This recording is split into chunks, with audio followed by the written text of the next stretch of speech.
Are you looking for inspiration on a daily basis? Well, check out Deal to Heal Tees. With our inspirational tees, you're sure to find something that will inspire you.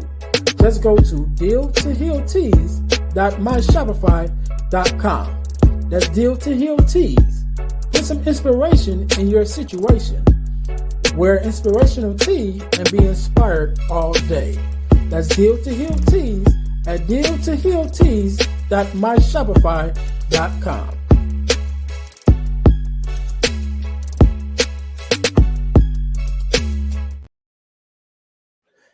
Hey guys, this is Ernest James, host of the Deal to Heal with E. James podcast, and I got a question to ask you. Could you buy me a cheeseburger? Better yet, could you buy me a value meal? Yes? Well, guess what? I don't need a value meal. However, for the cost of a value meal, you can support this podcast to keep us on the air. Just go to Patreon/Deal to Heal podcast and choose any one of the 3 tiers that's available. And if you just want to make a one-time donation, go to Cash App and make a donation to $EJames, the number 418. Make a one-time donation to the Cash App, or again, go to Patreon to support this podcast and keep us on the air. Thanks in advance. Be blessed.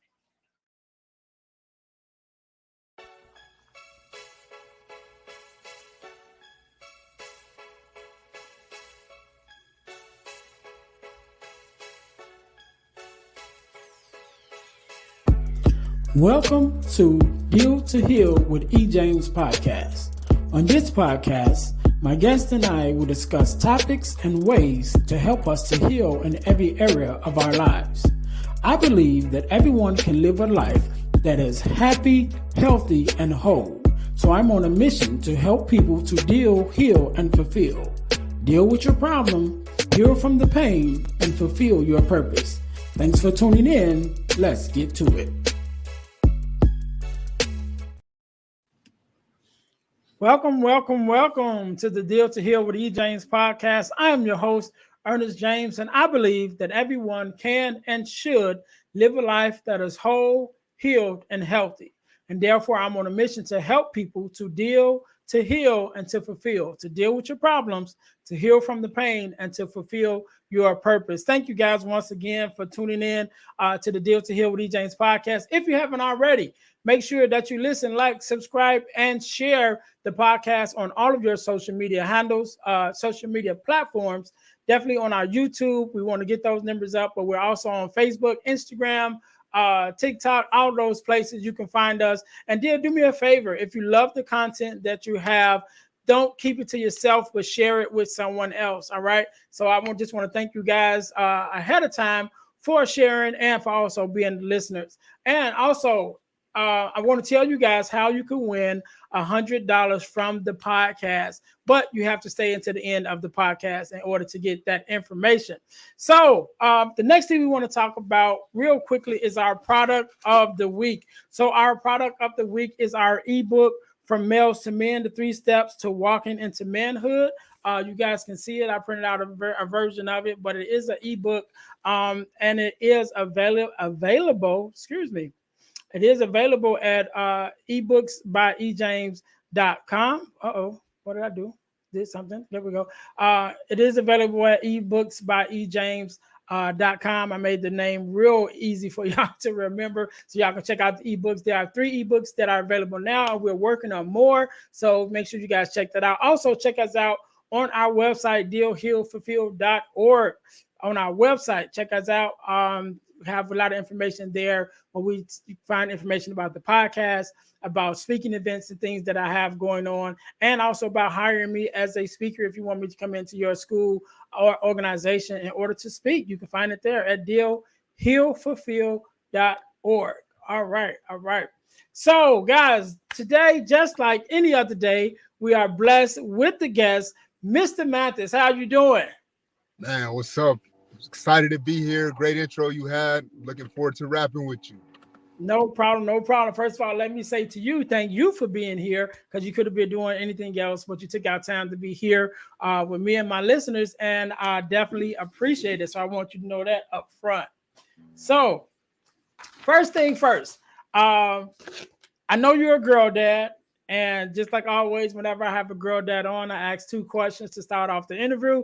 And that is, what does it mean for you, to be a girl dad? And what is something that your daughter or daughters have taught you? Absolutely. So it means to me, just an opportunity to love. It helps me grow, and also loving my woman, just to always be in a mode of loving, to giving, to being able to be the nurturer. So seeing my daughters and seeing how innocent they are, seeing that I'm the one that's providing for them, and I'm having this opportunity of a lifetime to get them through their childhood to become young women, and every single day is an opportunity for that. It keeps me sharp. It keeps me constantly aware of my actions and making sure that I'm directing them in the right place, because this is only a one-time opportunity for each one of their lives. So I got to take advantage of that opportunity in the lifetime of it. So keeps me sharp. I love it. Being a girl dad. I wasn't the best young man as I was younger. Wasn't aware of a lot of the things I was doing. Two women just didn't have that guidance. So now I'm able to kind of look back and see things from a different perspective as a father, and make sure I'm teaching my daughters the right things to not deal with the kind of hurt that maybe I was dealing, or deal with the kind of hurt that some of the younger girls have to go through.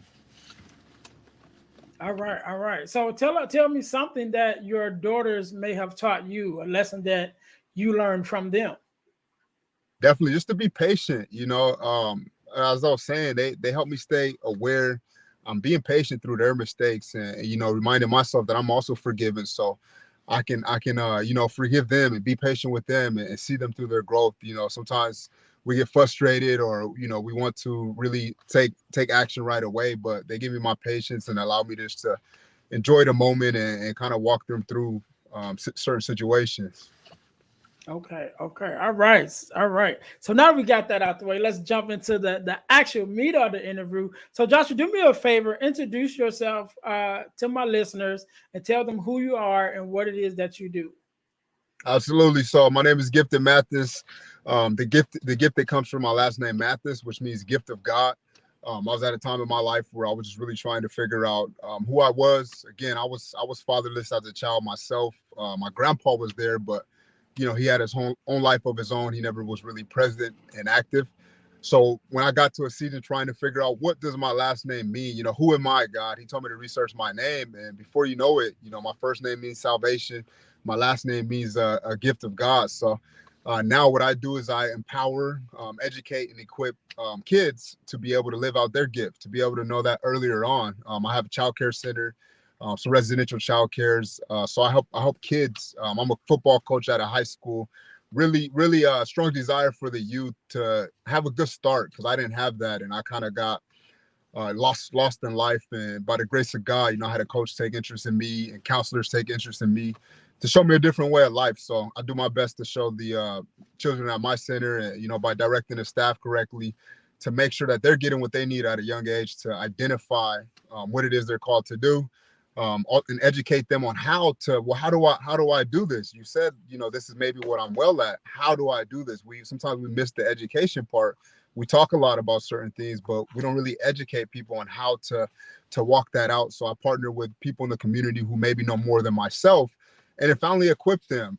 It's a process. Childhood is so beautiful, and although I'm not knocking my parents or saying I didn't have a childhood at all, but many kids miss out on an actual childhood. Just the whole imagination, the whole identifying themselves, because us parents are too busy, or we're not equipped properly, or we're just not active when we don't care. So I'm building schools to be able to eliminate that, and when they come into my care, they can get that.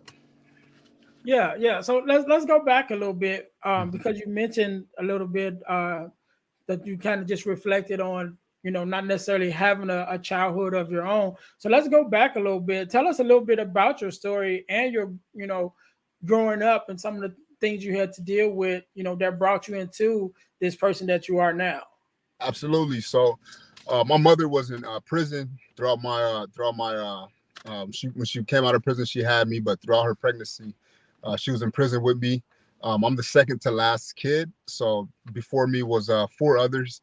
And I feel like she was at a time where she was just, praying. She didn't have any of my siblings. We always lived with my grandmother. So I feel like she was at a tough time where she was just really getting sober, reaching out to God.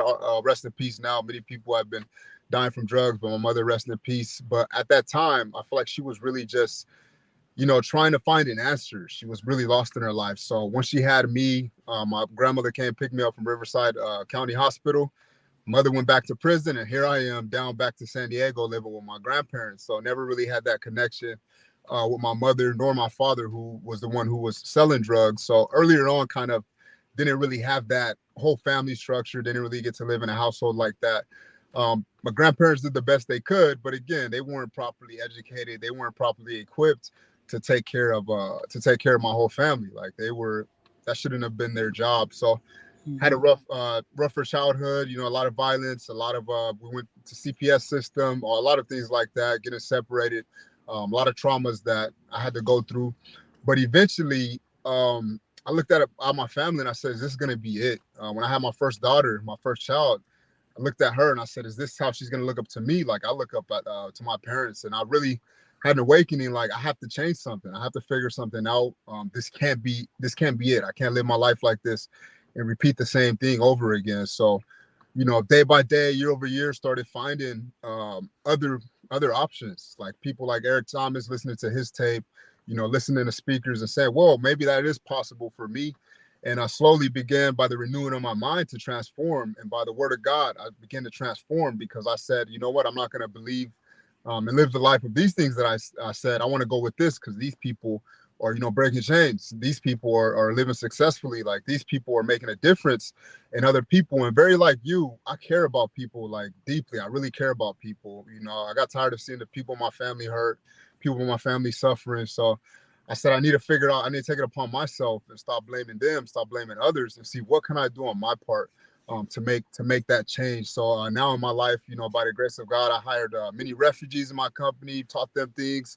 I've done so many other things to be able to help people, whether it's speaking, whether it's being a youth leader, whether it's coaching, but really, trying to change the narrative and say, what can I do on my end to be able to make the change? I can no longer be a victim. I have to become, the change, and at least change those around me. So since then, I had 4 kids out of wedlock, 3 baby mamas. So I was known as like a stereotype, like it's over for him. He's done, was out doing all the wrong things. But by the grace of God, when I separated from everything, went out to the military, I really tried to change my life. And finally, things started clicking. Married my wife, who's from Tanzania, a refugee here as well. And really having that strong partner has helped me, especially in the last few years, just really pull out of a lot of the strongholds I had, a lot of the bad habits. And, it's a daily thing. It's a daily decision. So still growing, still going. But now at the point where I'm no longer a obligation to others, but I'm able to empower others. I'm able to make a difference versus where I could have or should have been. Yeah, good. I want to go back a little bit to some of the things that you said. First of all, let me say thank you for your service. Definitely want to give honor for those who serve in our military. But I want to go back to one of the things you said. One of the things you mentioned about listening to speakers, and you mentioned ET and others, and I think that's a big thing that oftentimes a lot of us, when we're lost, we don't understand how powerful that is. Yes. Because a lot of times we can't physically get out of our environment, what I mean? But we can mentally get out of it. Absolutely. And we mentally get out of it by listening to those speakers, Yes. and just taking in that information, that new information of hope and of experiences that's outside of your normal, to let you know that there's a whole life outside of, your reality that Absolutely. you can tap into, Yes.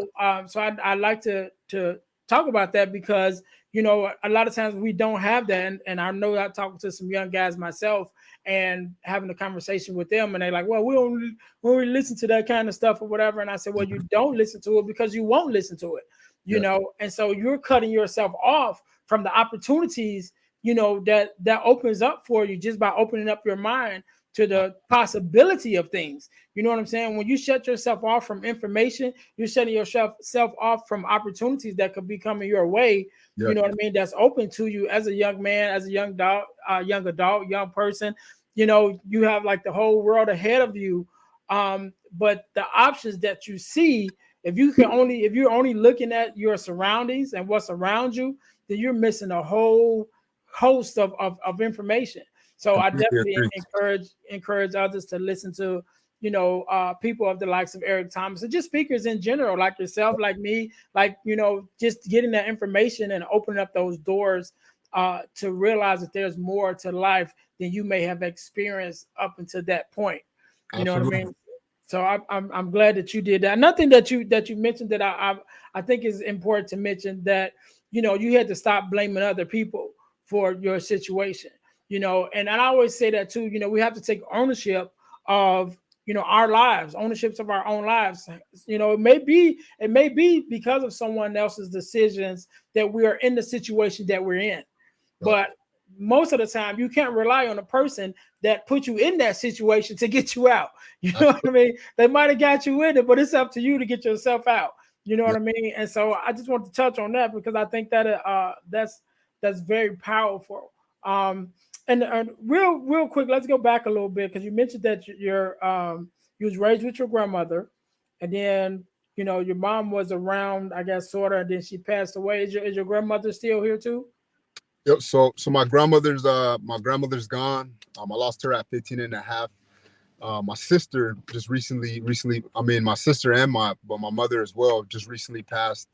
My mother was about a year and a half ago, and my sister about 3 years ago. Both of them was overdosing on drugs. They're putting fentanyl now and drugs. So took some two important women in my life out just over drugs. So things like that have really just made me want to help heal, just like you. Like, come on, we can't be struggling from these addictions anymore. We got to really find a solution to these problems and at least be able to live life. We can't have people dying or people just suffering from these diseases or these addictions.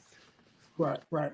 So I want the reason why I brought that up because you mentioned you was raised with your grandmother, like you said, your grandmother passed, around age 15, and then more recently your mom passed. So I lost my mom a couple years ago, So and I know that was a pivotal part that played in some of definitely a pivotal part in my life. But it also opened up me to some experiences that I had never experienced before. mm, I experienced loss before, but when you lose your mother, yep, or the person who raised you as a mother, it has absolutely, an effect on you. You know what I definitely. mean? And it kind of opened up some doors. So I want to just ask you a little bit with your experience. How was you able, or what were some of the things that kind of helped you to cope with that grief of losing your grandmother and then also losing your mom? Because it's not something that we often talk about. I mean, I talk about it all the time on the podcast, but as men, it's not something that we always talk about. And so I just wanted to I like to have the conversations and open it up so that we as men can have the conversations more often. So, just on your own experience, how was it, and what were some of the tools that you may have used to help you deal with the grief of losing your grandmother and your mother? Definitely. I would say it was extremely difficult, especially my grandmother's death, still being a child, a teenager. I didn't take it the best. After she died, my whole family fell apart. So my life was rough. That's when I just started getting into all the nonsense, was just looking to fill that void. And it was tough. So anybody going through that, man, I feel your pain. It's hard. It's hard to really deal with. But then after she died, after I got out of high school, my sister helped me get out of high school, and then a little later she died. That's when I started, really feeling death, like feeling death for people close to me. And one question I asked myself, and I shared this with one of my brothers too, who I'm looking to help him get out of his depression season, because he lost his grandparents and it's tough for him. So death is tough. But I asked him, what do you think they would want from you?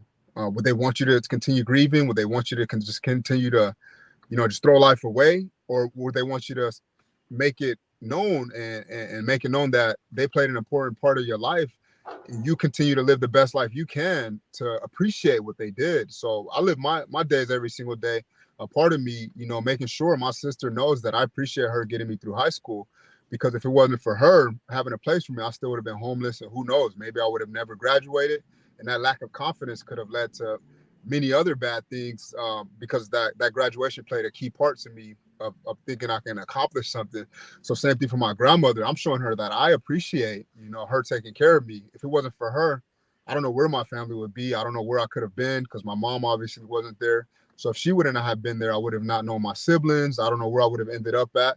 So I do my best to live my life the best I can to show them that I appreciate it. And I feel like as men, we have to find that somewhere. I know it's tough, but not to say we got to man up, but we got to man up, and we got to make sure we move forward and live on our legacy and make sure we pay respect to those who were there for us and that we were with. And I mean, I don't know any nicer way to say it, but we have to find that in us, and we have to live that out because life's not promised forever. So we can't continue to live in that past. We got to move forward and keep building and keep trying to move our family forward. Yeah, I like one of the things that you mentioned when you talked about your friend who you're helping, because he's in this is our own season of depression and loss. Because that was one of the things that kind of helped me get through my depression. So when I talked about my mom passing away, again, that was a heavy time period for me because I was also in debt. I was also going through a divorce, so it was a lot of things going on about that time period when my mom passed away. Actually, before my mom passed away, my mother-in-law, who I was very close to, passed away first. Wow. And then my mom passed away a little while after. And so going through all of that at the time I was going through it, I went into a deep depression, thought about suicide and all of that, and it was my loved ones and other people who cared about me that was strength to me to help me get out of that situation. And so, just I'd like the fact that you said you're even, reaching out to your friend to be able to help him get through it, because that's what it was for me. It was people that helped me get through it. And I mentioned this on the podcast before, but the way that I teach it and when I talk to people about how I got out of it, I got out of it by having fun, right? And using the word fun as an acronym, which stands for focus, unite, and normalize. So I had to focus on my daughter. My daughter became my focus because at that time, my daughter probably was like 7 or 8, and I was really in a bad place. And like I said, I was thinking about committing suicide myself because I was under so much depression. And so my question that I asked myself was, what would happen to my daughter if I'm not here? And so that became my focus. Like, okay, I got to hang in here for her, and then unite, which is the U, would just come into a community and people that, actually open up and talking to people and letting them know what I was dealing with so that they were able to help me and be strength to me when I wasn't able to be strength to myself. Absolutely. And then the last one, which is the N, which stands for normalize, because in that time period, I went to bereavement, right? And I was taking bereavement support. And one of the things they talk about is your new normal, because things will never be the same, but it can become normal again. It just be a new normal. So you have to find that new normal place that, okay, this is going to be my new level ground, and where I'm going to stay and go above from there, and realize that you still have life to live. Despite losing some people, you still have life to live. But like you said, if you take that mindset of what would they want you to do?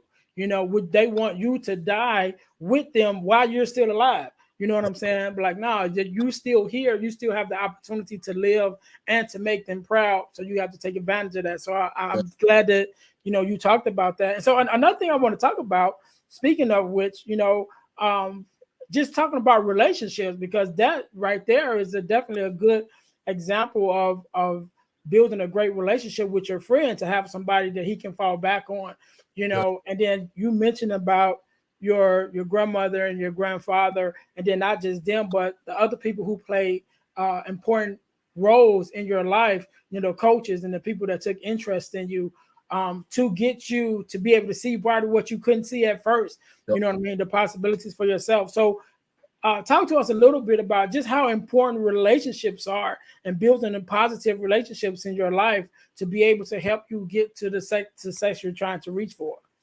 Absolutely. So just like you, I was grateful enough. I had one person that was pouring into me during a time where I was in bad relationships that was really sucking the life out of me. And they continue to tell me my worth. They continue to tell me that, you know, I can get away from them. They continue to tell me that, you know, I can live a better life, and I'm destined for a better life than that. And, you know, at the time when we're in those seasons, we don't really see it. You know, we need somebody else to really be outside of us and point it out. And although I wasn't hearing it at the time, she never gave up on me. She kept pouring into me, letting me know and just reminding me. So I do know we can't give up on those who are struggling. You know, we can't say it once or twice. We need to continue to be persistent until they get out of that, because sometimes it's a fog. Sometimes we're just really, you know, trapped and we don't understand and we're just stuck in that mindset. But when we get that breakthrough, you know, you're in a true example of it right now. We start getting others out of it. We start really helping the rest. Imagine if they would have gave up on you. That could have been a life in vain, but now you're, you know, changing lives and empowering others because they didn't give up on you. They knew that you had more in you. Yeah. And I think that's so important, man. That we have to have a community. We have to build a community, you know, to be able to fall back on, to be able to rely on one another, especially as men. You know, we need to build safe spaces where we're able to have conversations. We're able to be vulnerable. You know, we're able to say, hey, man, I'm struggling in this certain area, and be able to hold ourselves or get the help that we need, but also to hold each other accountable.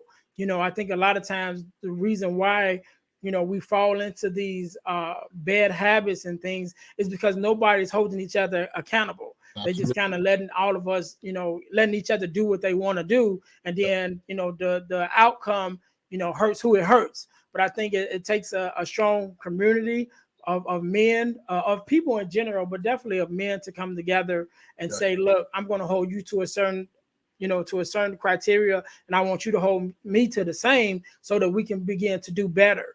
You know what I mean? And so we definitely need that for each other. The last thing I want to talk about, you know, just listening to your story, right?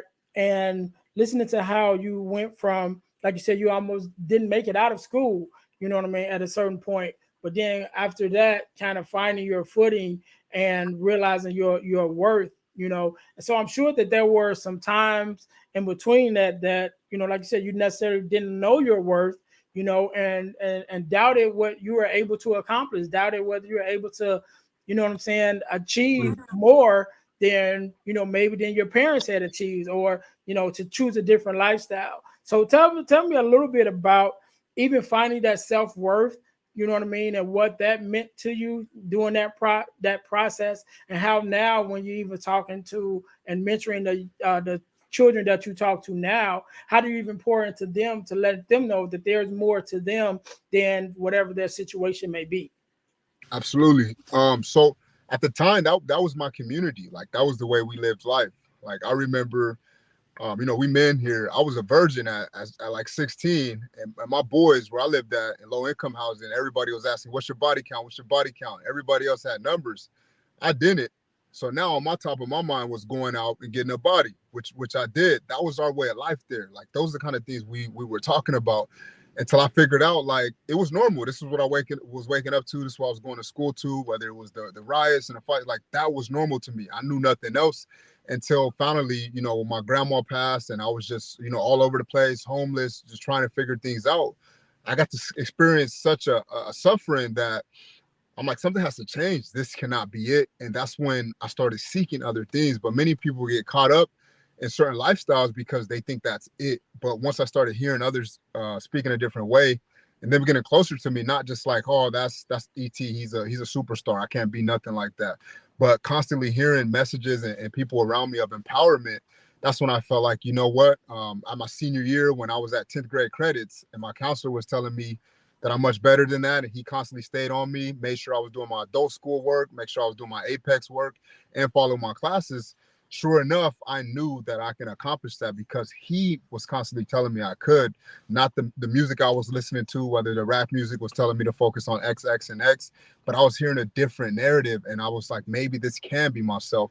So subconsciously, we have a lot of issues going on because of the kind of messages in our community, the kind of things that we listen to, and it's hard for us to believe anything else because that's what we're so used to hearing from a young age. So really, when I started conditioning myself differently by, like you said earlier, like there's content out there that you have to go out and get. You have to consistently consume it, which is the reason why I started Gifted Mathis and put out constant messages of empowerment and hope, because I want you to see that versus that, twerking video or whatever on your Instagram. Like, come across that regularly, it starts to become part of your character. So once I got through that high school stage, I accomplished something. Like, I was questionable if I was going to graduate or not. That was no longer a question. I finally accomplished that, and it was big for where I'm coming from. So now I knew I'm a person that accomplishes things. Like, I had that inside me, so I felt much more powerful versus what everybody else was telling me and what the culture was and what the community was kind of living. So now as I go back and help children, like,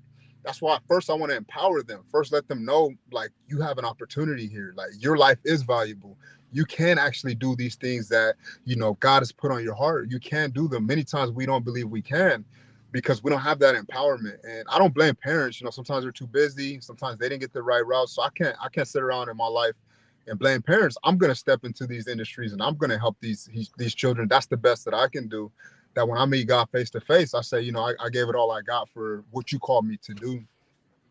Yeah, I like that. So tell us a little bit about the because you said you have a center or you work at a center for children. So tell us a little bit about the center itself and the work that you do directly with the kids there.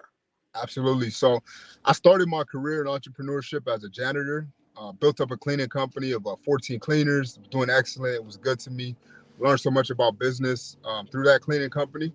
But I got to a point in my life where I just felt like, I didn't feel fulfilled. And I was really asking God, can you just please, make me feel fulfilled, direct me? And when I looked back on my life, it was clear. Like, I needed to be working with children. I needed to be setting up systems to help them grow by their stage and help see the development. And there was no better way than, building out these schools. So I'm still in the earlier stages. I have a child care center. We have one at home.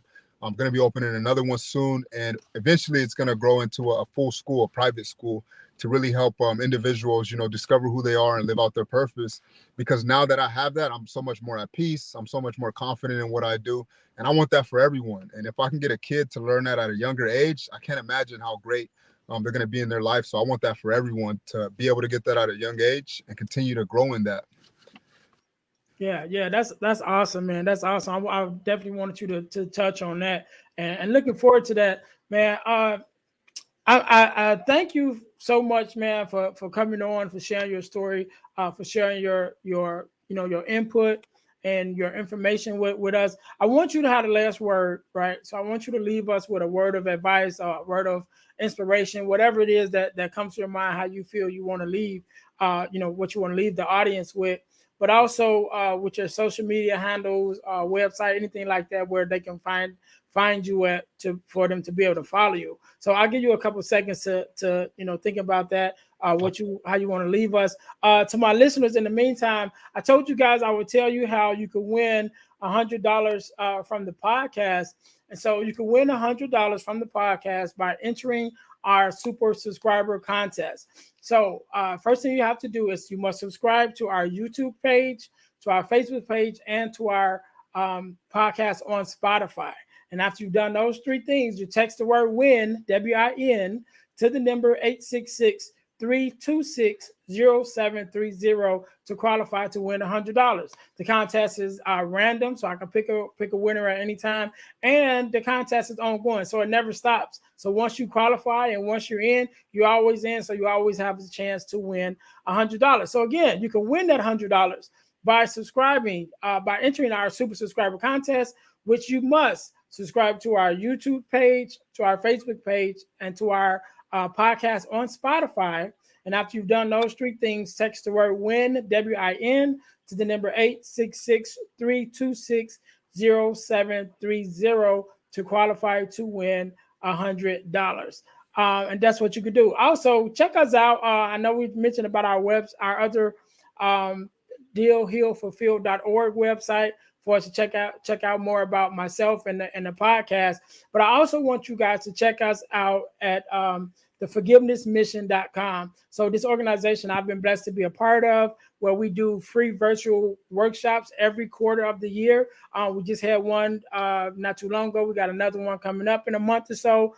So every quarter we do these free virtual workshops talking about forgiveness, what it is, what it's not, who is it for, forgiveness of self, forgiveness of others, forgiveness of the world. Definitely a lot of information there, a lot of good pouring into. We've been doing really good with it, getting that information out, and it's been a good reception for it, and I think it's much needed. So again, check us out on forgivenessmission.com, and you can find out more about what we got going on when our virtual workshops are available. And also we should have some in-person workshops coming out now too, now that we're out of the pandemic, at least halfway. We should be able to get back to some in-person stuff. So make sure you guys check us out there. Forgivenessmission.com. That's forgivenessmission.com for our forgiveness workshops. All right, Mr. Mathis, again, thank you so very much for coming on and sharing your story with us. I'll let you have the last word, so the floor is yours. All right. Hey, first off, y'all forgive me. I see this light coming across my face. But we focus more on the message here and the content and the audio. But I want to leave y'all with a word that's been burning on my heart, and I've been creating this new season of my life that's, has me waking up every single day, excited and driven, is divine intervention. As you sit down and you plan your life, do something that when it comes to life that they said it had to be God. Like you dream so high, you reach so big that it had to be God. Don't settle for just the short, whatever that biggest dream you have on your heart, double that and go after it, and know that God's going to carry you through. Do not be afraid to dream big. Do not be afraid to want to do your greatest works that you can do, because I know you can do it. I believe you can. There's been so many success stories. You're the next one, but you can't cut yourself short. You got to know that whatever it is, that you can do it, and dream big. Dream big. All right. What is your social media handles where we can find you at? At Gifted Mathis. So every platform, whether it's the Instagram, YouTube, please like, follow, subscribe. I want to connect with you, and like to keep you empowered and encouraged. All right. And that's it. We can't do it any better than that. To my listeners, thank you guys once again for tuning in to the Deal to Heal with E. James podcast, where our mission is to help you to deal, to heal, and to fulfill, to deal with your problems, to heal from the pain, and to fulfill your purpose. So until next week, you guys be blessed. Hey guys, I know you're enjoying the podcast. However, don't forget to join our text line at 866-326-0730. That's 866-326-0730 in order to receive text messages with new events and things that is going on and new episodes as they release. All right, see you in a minute. Thanks for listening to the Deal to Heal with E. James podcast. Remember to listen, like, subscribe, and share. This episode has been brought to you by Deal to Heal Teas. Put some inspiration in your situation. Wear an inspirational tea and be inspired all day. Let's go to dealtohealteas.myshopify.com. Remember, our mission is to help you to deal, heal, and fulfill. Deal with your problem, heal from the pain, and fulfill your purpose. Thanks for listening.